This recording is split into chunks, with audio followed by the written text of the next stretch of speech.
Let's be honest, most people lack the courage to admit they don't like you. Instead, they mask their true feelings behind polite smiles, empty flattery, and carefully measured words. I've been there too, believing someone was a friend, only to discover they were secretly rooting for my failure. It's a harsh reality, but one that must be acknowledged. The truth is, if you fail to recognize the signs, you'll end up investing your time and energy in people who, at their core, will never truly understand or support you. Stoic philosophy teaches us to see the world as it is, not as we wish it to be. So let's strip away the illusions and confront reality head-on. Today, we're diving into the subtle but telling signs that someone harbors dislike for you but refuses to say it outright. If you find value in this, don't forget to like, subscribe, and join the conversation in the comments. Thanks for being here. Now, let's get into it. 1. They're always joking about your flaws. We all know that one person who loves cracking jokes, especially when the punchline is always at your expense. They'll zero in on your quirks, your little mishaps, the smallest imperfections, all while flashing a grin and saying, "I'm just messing with you." At first, it seems harmless, but let's not kid ourselves. These jokes are rarely just playful banter. More often than not, they're subtle jabs, carefully disguised as humor, designed to chip away at your confidence bit by bit. I remember being close to someone who always had something to say about me, my style, the way I spoke, even my personal projects. At first, I brushed it off, thinking it was all in good fun. But over time, I noticed a pattern. The jokes were never about my strengths, only my so-called weaknesses. Slowly, I started second-guessing myself, wondering if maybe I was the problem. Maybe my flaws really were as glaring as they made them out to be. Here's the hard truth: people who consistently joke about your flaws aren't doing it out of affection. They're testing the waters, seeing just how much disrespect you'll tolerate. It's a subtle power play, a way to assert dominance while keeping you in check. And the worst part? They get away with it because society has conditioned us to believe that if we can't take a joke, we're the ones at fault. But let's turn that around. As Epictetus once said, if someone succeeds in provoking you, realize that your mind is complicit in the provocation. It's not about whether or not you can take a joke, it's about whether you should accept being the target of one in the first place. Standing up for yourself isn't just an option, it's a necessity. You deserve to be around people who build you up, not those who tear you down just to get a cheap laugh. True friends don't need to mock your shortcomings to feel good about themselves. Instead, they recognize your strengths and help you grow without making you the butt of their jokes. I've seen too many people let these jokes slide, thinking it's easier to keep the peace than to make waves. But here's the reality: allowing even minor disrespect is a slippery slope. It starts with small comments, but over time, those comments accumulate, eroding your self-esteem until you start questioning your own worth. And the more you tolerate it, the further they'll push, until you're left doubting yourself, all because you didn't want to seem too sensitive. I had to learn this the hard way. By laughing along, I wasn't just ignoring the disrespect, I was giving them permission to keep going. I was complicit in my own belittlement. It wasn't until I started setting boundaries that everything changed, not just in how they treated me, but in how I saw myself. I stopped letting their words define me and started reclaiming my own narrative.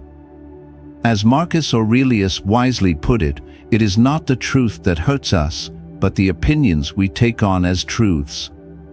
The next time someone makes a joke at your expense, don't just laugh it off.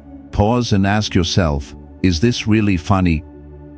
Or is there something deeper going on here? And if it's the latter, don't be afraid to call it out. Yes, it might make things uncomfortable. It might even cost you a friendship. But your self-respect is worth far more than someone's twisted sense of humor. At the end of the day, life is too short to surround yourself with people who don't see your value. If their version of friendship involves constantly pointing out your flaws, then it's time to move on. The ones who truly care about you will never need to tear you down just to lift themselves up. So stand tall, speak up, and never let anyone reduce you to a punchline. After all, as Seneca said, associate with those who will make a better man of you. Welcome those whom you yourself can improve. 2. They give compliments that sting like insults. We've all experienced that moment when someone offers a compliment, but instead of feeling appreciated, you're left with a strange, unsettling feeling, like a punch wrapped in silk. It's the kind of remark that makes you stop and wonder, wait, was that supposed to be a compliment or an insult? The uncomfortable truth is, it's often a mix of both. These backhanded compliments are a sneaky way for people to undercut you while pretending to be supportive. I remember a time when I had poured my heart into an important project, spending endless hours refining every detail. When I finally shared it with my peers, expecting encouragement, someone I considered an ally smiled and said, "Wow, this is actually impressive coming from you." I froze for a second. At first glance, it sounded like praise, but those last few words, "coming from you," hit like a ton of bricks. What was that supposed to mean? Was I not expected to be capable of doing great work? And that's the thing about these disguised jabs, they're not meant to lift you up. They're designed to keep you exactly where you are, subtly reminding you of an imaginary ceiling you're not meant to surpass. It's not encouragement, it's a power move. A way for the person giving the so-called compliment to assert dominance while planting doubt in your mind. What they're really saying is, "I see your effort, but don't get ahead of yourself. You'll never quite measure up." It's toxic, but it's packaged so smoothly that you almost don't notice the poison inside. Let's be honest, people who hand out these backhanded compliments are often dealing with their own insecurities. They recognize your potential, your strengths, and that unsettles them. So they try to keep you second-guessing yourself, ensuring that you never feel too confident, never rise too high. It's like they're patting you on the back with one hand while quietly holding you down with the other. And here's where things get even trickier. We've all done this at some point, even if unintentionally. There have been times when, without thinking, we've let our own insecurities slip out in the form of a compliment designed to keep someone else in check. But here's what's important. You don't have to accept this hidden hostility. You have the power to recognize it for what it truly is, not a reflection of your worth, but of theirs. When someone tells you, "You're actually pretty smart for someone who looks like you do," or "That's not bad, considering you're new at this," you don't have to just smile and take it. Call it out. Even if it makes the conversation a little uncomfortable. Because if you don't, you're letting them shape the way you see yourself, and that's a power you should never hand over to anyone. I've learned to spot these veiled insults for what they are, a mirror reflecting someone else's self-doubt. And when you see them that way, they lose their sting. Instead of internalizing them, you can almost laugh at how transparent they are. Because at the end of the day, their words say more about them than they ever will about you. So now, when I receive a backhanded compliment, I don't let it slide. I'll say something like, "Thanks, but what exactly do you mean by that?" That one simple question forces them to confront the hidden dig in their words. And more often than not, it makes them uncomfortable. They suddenly realize you're not playing along, and it's incredible how fast their attitude shifts. The bottom line: don't let anyone's disguised negativity define you. Whether it's a friend with passive-aggressive tendencies, a coworker who's secretly jealous, or even a family member who can't seem to give you pure encouragement, remember this: your value is not up for debate. Compliments should uplift you, not make you doubt yourself. If someone's words leave you questioning your own abilities, it's time to question their true intentions instead. As Seneca said, it is the power of the mind to be unconquerable. Life is too short to spend it around people who can't truly celebrate your success. Surround yourself with those who see your worth and aren't afraid to let you know it, with no strings attached. 3. They find ways to leave you out of plans. It's the small things that cut the deepest, like realizing that your so-called friend somehow forgot to invite you to that dinner, that night out, or that weekend getaway.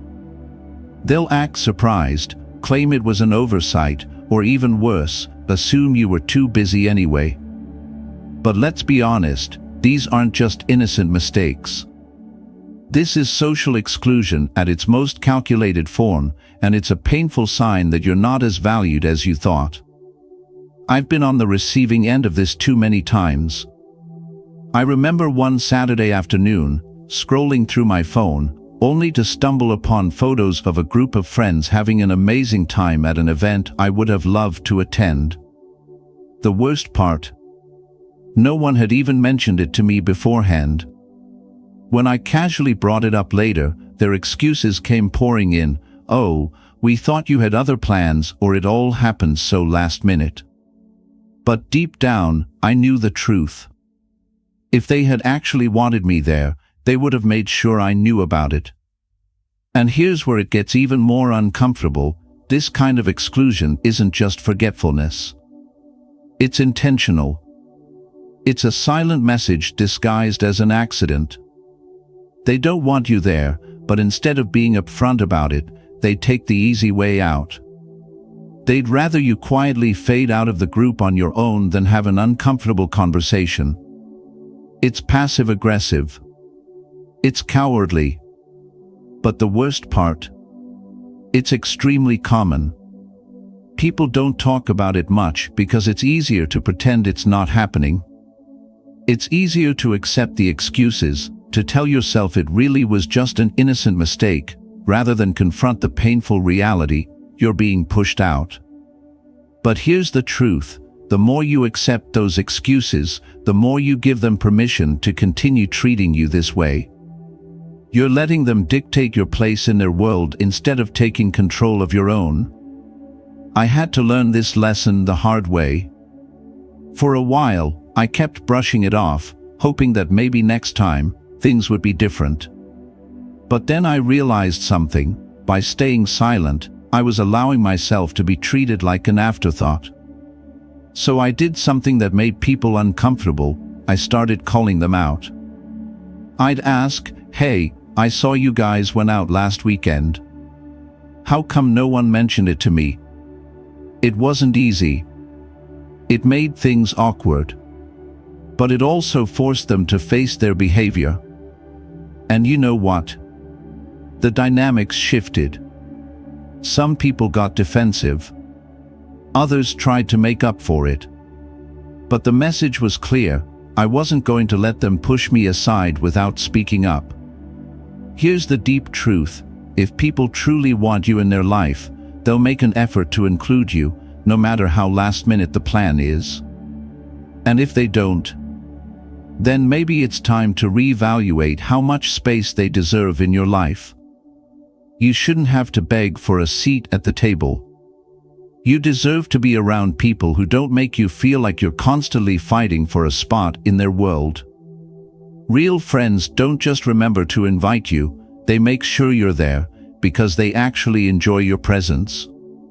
So if you find yourself being subtly excluded, don't just shrug it off. Address it. Ask the tough questions, and be ready for answers that might sting. Because in the end, it's better to know where you truly stand than to spend your life wondering why you keep getting left out. And most importantly, remember this: you are not a backup plan. You are not an afterthought. You are a priority. Surround yourself with people who treat you like one. As Epictetus said, the key is to keep company only with people who uplift you, whose presence calls forth your best. 4. They're only too busy when it comes to you. We've all heard it before. I've just been swamped lately, sorry I can't hang out. It's the perfect excuse.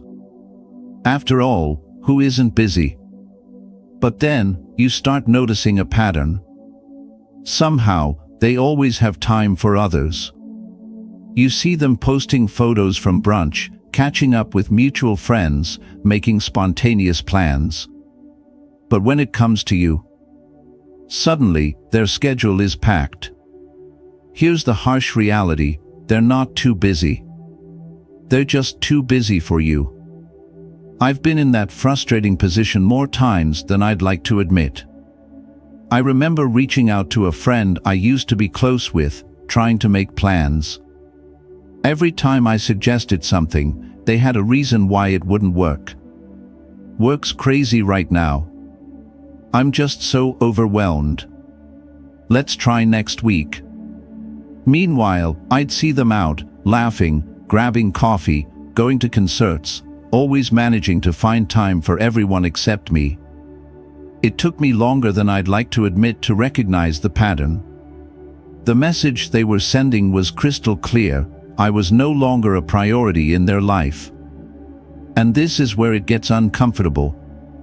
We've been conditioned to accept being busy as a legitimate excuse. But let's be real, people make time for what matters to them. If they truly wanted to see you, they'd make an effort. They'd find a way. If someone is always too busy when it comes to you, it's not about their workload, it's about their priorities. And that's a painful truth to accept, because it forces you to confront the fact that maybe they don't value you as much as you value them. The truth is, busy is often just a polite way of saying, I don't want to spend time with you. It's easier for them to blame it on their schedule than to admit they're making a choice that doesn't include you. It's a passive-aggressive way of keeping you at arm's length while avoiding the awkwardness of actually saying, I don't see you in my life anymore. They want to keep you around as an option without making any real investment in the relationship. I've been on both sides of this. There were times when I was the one making excuses, dodging plans, not because I was actually busy, but because I didn't know how to tell someone that I had simply outgrown the friendship. But being on the receiving end of it taught me a valuable lesson: it's better to be upfront, even if it's uncomfortable, than to string someone along with weak excuses. When I finally called out my friend for always being too busy, the conversation was awkward, but necessary. It gave me the clarity I needed to stop waiting around for someone who had already moved on, and to start investing in relationships where I was actually valued. And here's the deeper message: your time and energy are valuable. Don't waste them on people who can't be bothered to make time for you. If someone consistently brushes you off, it's time to reassess the relationship. You deserve to be around people who are excited to see you, who want you in their life, not just when it's convenient for them, but because they genuinely enjoy your presence. It's crucial to recognize that people change, and so do relationships. Sometimes, we hold on to people out of habit, nostalgia, or even fear of being alone, even when they've clearly moved on. But there's strength in letting go, in realizing that you deserve more than someone's leftover time. It's not about being needy or demanding. It's about respecting yourself enough to walk away from people who don't appreciate you. As Marcus Aurelius said, the happiness of your life depends upon the quality of your thoughts. And that includes the thoughts you have about yourself. So choose wisely. Surround yourself with people who see your worth, not just when it's convenient, but because they genuinely value you. 5. They avoid physical contact like the plague. Let's address the unspoken truth: physical touch, or rather, the complete lack of it. This isn't just about romantic relationships. physical contact is a fundamental part of human interaction, a way to foster trust and strengthen bonds. So what does it say when someone actively avoids even the most casual touch? The answer isn't comforting. They're sending a clear message. They feel uneasy around you, and it's time to take notice. I once worked with a colleague who seemed to flinch every time I extended a handshake or gave a friendly pat on the shoulder. At first, I thought I was imagining it, but over time, it became undeniable. They were warm and physically expressive with others, hugging, high-fiving, leaning in during conversations, but when it came to me, they kept their distance like I carried some invisible force field. It wasn't just a personality trait, it was a deliberate act to maintain space between us. Here's where things get uncomfortable. Physical contact is a natural and instinctive part of human connection. When someone persistently avoids it, they're communicating something deeper, a lack of closeness, trust, or emotional warmth. Of course, some people simply aren't touchy-feely, and that's completely fine. But when their boundaries are selective, when they're perfectly at ease embracing others but noticeably withdrawn around you, it's a signal that something isn't right. They may not be direct enough to say they're uncomfortable with your presence, but their body language is saying it loud and clear. And let's be real, we've all been on both sides of this. Maybe you've subtly leaned away from a handshake or stepped back when someone got too close because something about the interaction felt off. Or maybe you've been on the receiving end, wondering why someone always seems to stiffen up when you're around. Either way, it's uncomfortable, awkward, and a telltale sign that the relationship isn't as strong as you might have thought. But here's the deeper reality: physical contact is more than just an act. It's a reflection of trust and connection. It's how we express warmth, empathy, and familiarity. When someone repeatedly avoids it with you, they're not just avoiding a touch, they're creating emotional distance. They're reinforcing a boundary, keeping you at arm's length, both literally and figuratively. And that's an undeniable sign that something is off in the relationship. I've learned to pay close attention to these silent signals, even when it's difficult to accept what they mean. There was a time when I brushed it off, convincing myself that someone's reluctance to engage physically was simply part of their personality. But the more I thought about it, the more I realized it wasn't just about them. It was about us. The dynamic between us wasn't as strong as I wanted to believe. When I finally confronted the situation, it led to difficult conversations, and in some cases, the realization that the relationship had run its course. But ultimately, it gave me clarity and freed me from the frustration of constantly questioning why something felt off. So here's the truth you need to hear: don't ignore the signs. When someone avoids all physical contact with you, it's rarely just a personal preference. It's a statement about how they feel in your presence. If you notice a consistent pattern, don't shy away from addressing it. It might open the door to an honest conversation, or it might confirm that the relationship isn't as solid as you thought. Either way, facing the truth is always better than living in denial. You deserve relationships where physical contact happens naturally and comfortably, whether it's a handshake, a friendly hug, or just being able to sit next to someone without an unspoken tension in the air. These small moments of connection matter. And if someone repeatedly avoids them, it's time to ask yourself the hard questions, and if needed, make the tough choices.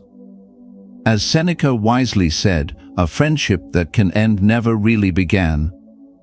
Life is too short to surround yourself with people who keep you at a distance, both physically and emotionally. 6. They vanish the moment you need support. Let's be honest, nothing exposes the strength of a relationship like a crisis. When life gets rough, you quickly learn who's truly in your corner. So what does it say when someone suddenly vanishes the moment you need them the most? It's not just an indication of unreliability, it's a glaring signal that they're far less invested in you than you once believed. And let's not sugarcoat it. When someone pulls a disappearing act during your darkest moments, it's not just disappointing. It's betrayal. I learned this lesson the hard way during one of the most difficult times in my life. I was going through a deeply personal struggle, something that shook me to my core. Naturally, I reached out to the people I considered close friends, expecting some form of support, even if it was just a quick message or a brief call. But you know what happened? Silence. The people I had always been there for suddenly had an endless list of excuses. Work has been crazy. I've got so much going on. I'll check in with you soon. Spoiler alert, they never did. And here's where it gets uncomfortable. People love to say they'll always be there for you, but when push comes to shove, many are only present for the good times. They'll party with you, laugh with you, and celebrate your wins. But the moment things get real, they vanish. Why? Because it's easier to disappear than to confront your pain. Because they don't want the emotional weight of your problems. The truth is, if someone truly cares, they'll show up, even when it's inconvenient, even when it's uncomfortable. Support isn't about convenience, it's about standing by someone when they need it most.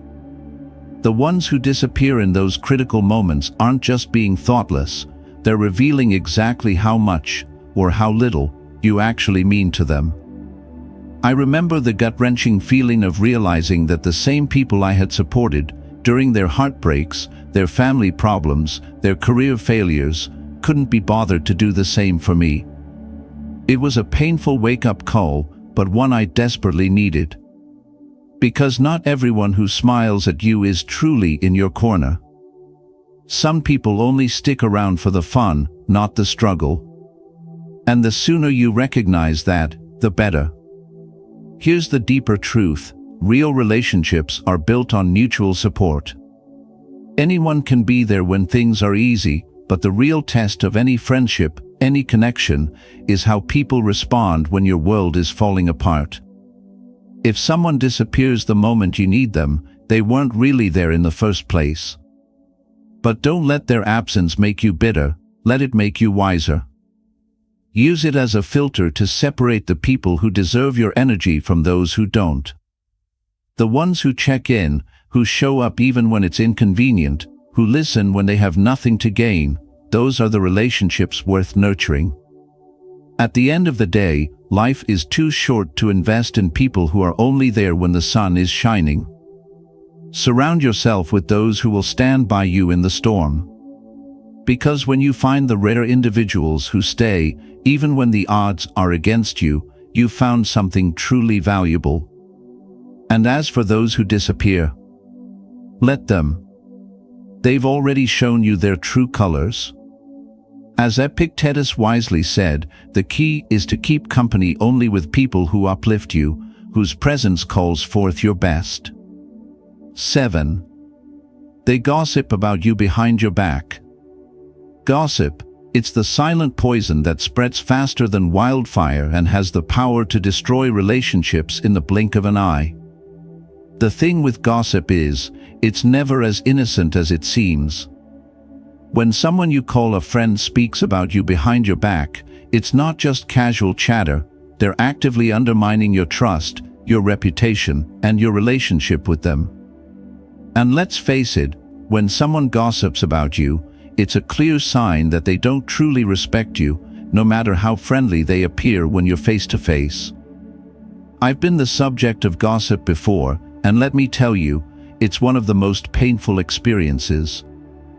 I once confided in a friend about a deeply personal issue, needing to vent and share the burden I was carrying. I trusted this person to keep it between us, to offer a listening ear and understanding. But within days, details of our conversation started circulating, distorted and exaggerated. It wasn't just a lost message, it was being weaponized against me. The person I trusted had taken my vulnerability and turned it into entertainment for others. Here's the uncomfortable truth. People who gossip about you aren't just venting or expressing concern, they're playing a power game. Gossip is a way for them to boost their own sense of importance while tearing you down, all without ever having to face you directly. It's cowardly, manipulative, and toxic. They're not only tarnishing your reputation, they're eroding the very foundation of trust that any genuine relationship is built on. Let's be clear, if someone gossips about others to you, they will gossip about you to others. It's a pattern, not a one-time occurrence. I've witnessed it more times than I can count. Someone who loves to spill the tea on everyone else suddenly goes quiet when they're with you. Guess what? When you're not around, they're probably spilling your tea. It's one of the most hurtful betrayals because it's done behind your back, in the shadows, without giving you a chance to defend yourself or even be aware of what's being said. And let me tell you, it's never just harmless talk. I remember confronting the friend who gossiped about me, hoping for an apology or at least some sort of acknowledgement of the hurt they'd caused. Instead, they brushed it off, treating it as no big deal, as though it were just a little bit of harmless chatter. But here's the thing, gossip is never harmless. It's a betrayal, pure and simple.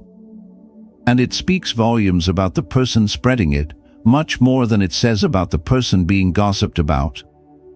As Marcus Aurelius once said, the best revenge is to be unlike him who performed the injury. When faced with gossip, the best thing you can do is rise above it and distance yourself from those who engage in it. True friends don't need to drag others down to feel better about themselves. They build others up, protect their privacy, and maintain respect at all costs. Thanks for watching. At the end of the day, recognizing who truly values you and who only pretends to is a form of wisdom. As Seneca said, associate with those who will make a better man of you.